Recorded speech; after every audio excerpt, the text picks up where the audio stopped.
Hi everyone, welcome to our YouTube channel. आप सभी को बहुत बहुत नमस्कार। मेरा नाम है रोशनी और आज मैं लेकर आई हूँ आपके साथ top 10 MCQ of the week का सेकेंड पार्ट, फाइनेंशियल और अकाउंटिंग का पार्ट सेकेंड। आई होप आपने पार्ट फर्स्ट देख लिया होगा और आपको पसंद भी आया होगा। अगर आप हमारे चैनल पर न्यू हैं तो चैनल को सब्सक्राइब कर लीजिए, चैनल को और बेल आइकन को हिट करिए जिससे कि आपको वीडियोज़ की सारी नोटिफिकेशन टाइमली मिलते रहें। तो देर ना करते हुए पढ़ते हैं अपने क्वेश्चंस की तरफ, जो कि basically fully concept based questions है और अकाउंटिंग की आई होप आप बहुत अच्छे से समझ पा रहे होंगे। तो पढ़ते, हमारा पहला क्वेश्चन है, what is the partnership written agreement known as. Most easiest question guys, और आई होप इसका आंसर आपको पता ही होगा। अगर नहीं पता तो मैं आपको बताती हूँ। पार्टनरशिप का जो रिटन एग्रीमेंट होता है वो किस नाम से जाना जाता है। Number A partnership contract, number B agreement, number C partnership deed, number D partnership act. तो इसका आंसर है गाइज पार्टनरशिप डीड, राइट। जो पार्टनरशिप में रिटन एग्रीमेंट होता है उसे हम पार्टनरशिप डीड के नाम से जानते हैं। बढ़ते हैं अपने नेक्स्ट क्वेश्चन की तरफ। हमारा नेक्स्ट क्वेश्चन है, no partnership agreement what will be the percentage of profit sharing ratio between them. अगर पार्टनरशिप, इसमें इस क्वेश्चन में ये पूछ रहा है, अगर पार्टनरशिप एग्रीमेंट नहीं किया गया है तो जो प्रॉफिट का परसेंटेज होगा वो किस रेशियो में डिवाइड होगा, राइट। तो इसका ऑप्शन मैं आपको बताती हूँ। ऑप्शन ए है unequal, option B equal, option C it will depend on the experience of a partner, option D it will depend on a partner's capital. तो इसका आंसर गाइज है इक्वल। अगर कोई एग्रीमेंट नहीं हुआ है पार्टनर्स के बीच में तो उनका जो प्रॉफिट का जो रेशियो होगा वो शेयरिंग इक्वली होगा, राइट। बढ़ते हैं नेक्स्ट क्वेश्चन की तरफ। हमारा नेक्स्ट क्वेश्चन है, वो which is not a feature of a partnership business. इसमें से पार्टनरशिप बिजनेस का कौन सा फीचर नहीं है। Option A ease of formation, option B limited liability, option C limited life, option D mutual agency. I hope अगर आपने partnership को अच्छे से पढ़ा होगा, अगर उसके कैरेक्टरिस्टिक्स फीचर्स पढ़े होंगे तो इस क्वेश्चन का आंसर आप आसानी से दे सकते हैं और आप आंसर में कमेंट बिलो में बता सकते हैं। इसका आंसर है लिमिटेड लाइबिलिटी। ये इसमें से पूछा है कि नॉट, आप इसमें ध्यान रखिए इन क्वेश्चन को करते समय कि कहाँ पे नॉट, कहाँ पे क्या पूछ रहा है, ठीक है। आपने अगर नोट का ध्यान नहीं दिया तो आप गलत क्वेश्चन कर देंगे। यहाँ पे पूछे कि कौन सा फीचर नहीं है पार्टनरशिप बिजनेस का गाइज। तो ईज ऑफ फॉर्मेशन ईजी होता है फॉर्मेशन में, ठीक है। लिमिटेड लाइबिलिटी इसकी नहीं होती। पार्टनरशिप बिजनेस में अनलिमिटेड लाइबिलिटी होती है गाइज, उसकी लाइफ लेकिन लिमिटेड होती है और वो एक म्यूचुअल एजेंसी भी होता है। तो इसका आंसर है जो कि इसकी कैरेक्टरिस्टिक नहीं है वो है लिमिटेड लाइबिलिटी। आई होप आप अच्छे से समझ गए होंगे। बढ़ते हैं नेक्स्ट क्वेश्चन की तरफ। हमारा नेक्स्ट क्वेश्चन है, which type of partnership have no agreement in terms of the duration of partnership. इसमें पूछा गया है कि किस पार्टनरशिप टाइप में जिसमें अग्रीमेंट और टर्म्स नहीं होता है जो कि पार्टनरशिप जो हमारी ड्यूरेशन बनती है। Option A partnership at will, option B limited partnership, option C general partnership, option D particular partnership. I hope आपको इस क्वेश्चन को पढ़ते ही इस क्वेश्चन का आंसर मिल गया होगा, जो कि है option A partnership at will, जिसमें अगर आपने कोई अग्रीमेंट नहीं किया हुआ है ड्यूरेशन ऑफ पार्टनरशिप का तो यानी उस पार्टनरशिप को हम कहते हैं पार्टनरशिप एट विल।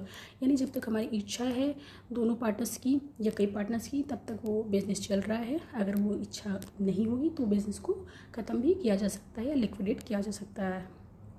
बढ़ते हैं अपने नेक्स्ट क्वेश्चन की तरफ। हमारा नेक्स्ट क्वेश्चन है, share allotment account is a. Share allotment account कौन सा अकाउंट है गाइज। इसमें से ऑप्शन ए है personal account, option B real account, option C nominal account, option D impersonal account.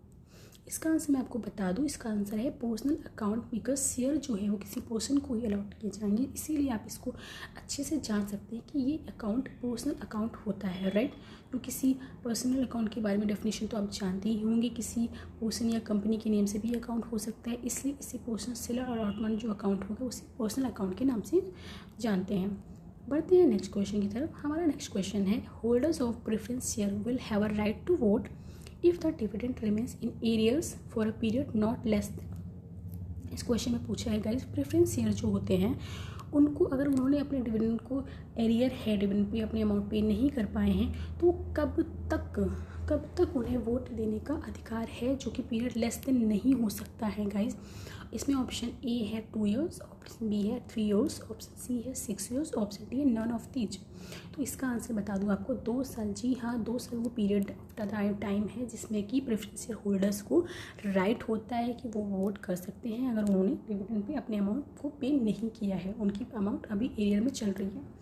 बस ये क्वेश्चन बहुत ही ज़्यादा कंसेप्चुअल है, आपको इनको लर्न करने की ज़रूरत नहीं है, बट आपको कंसेप्ट समझने की ज़रूरत है। अगर आपने स्टार्टिंग से अच्छे से कंसेप्ट पढ़े तो आपको इन क्वेश्चन को आंसर देने में बिल्कुल भी परेशानी नहीं हो रही होगी। हमारा नेक्स्ट क्वेश्चन है the minimum share application money is. Minimum share application money कौन सी होती है? Option A 5% of the face value of shares, option B 10% of the issues price of shares, option C ₹1 per share, option D 15% of the face value of shares. Right, option A है इसका answer 5% of the face value of share. Application की जो minimum application money होती है वो 5% of the face value of shares होती है। बढ़ते हैं नेक्स्ट क्वेश्चन की तरफ। हमारा नेक्स्ट क्वेश्चन है premium received on issue of shares is shown on. जो प्रीमियम मिलता है हमें इशू ऑफ शेयर्स में, तो उसको हम किस साइड दिखाते हैं?